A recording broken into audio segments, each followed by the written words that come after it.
Hello guys, for today's video guys, kakagising ko lang. Ayan, dasal muna tayo.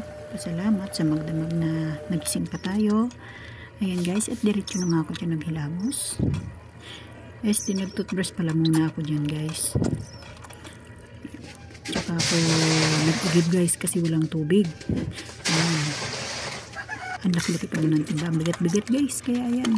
Naghilamos na ako dyan guys kasi bago tayo lumabas at bibili tayo ng pansangkap at magluluto tayo ng almusal guys. Kailangan muna natin maghilamos.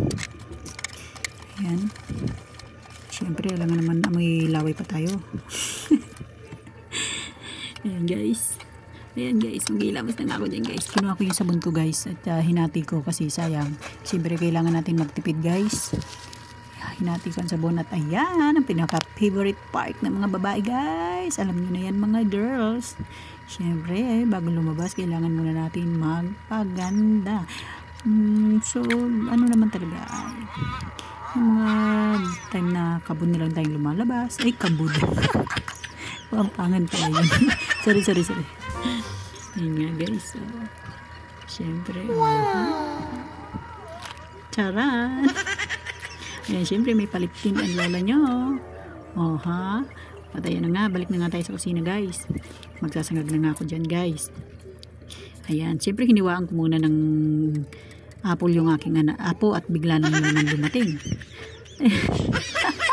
Ayaw kasi gumana yung dyan guys. Ayaw mabuksan yung kalan. Kaya ayan, nagprito muna ako ng tuyo. At syempre yung sinangag na guys. At ang napaka pambansang sinangag. Ayan nga, at mag-init na ako ng tubig dyan habang hindi pa tapos yung kanin. O yung natira nga sa dahil marami-rami pa yung laman ng thermos guys, nilalagay ko yun para mainit ulit siya. Sayang naman. Ayan nga guys, at luto na nga yung sinangag natin. At kailangan na natin dalhin doon. Ayan, at kumulo na rin ng tubig. Nilagay ko na ang aking kape. Wow, ang sarap. Ayan na. Oh wow. Let's go. Thank you for watching guys.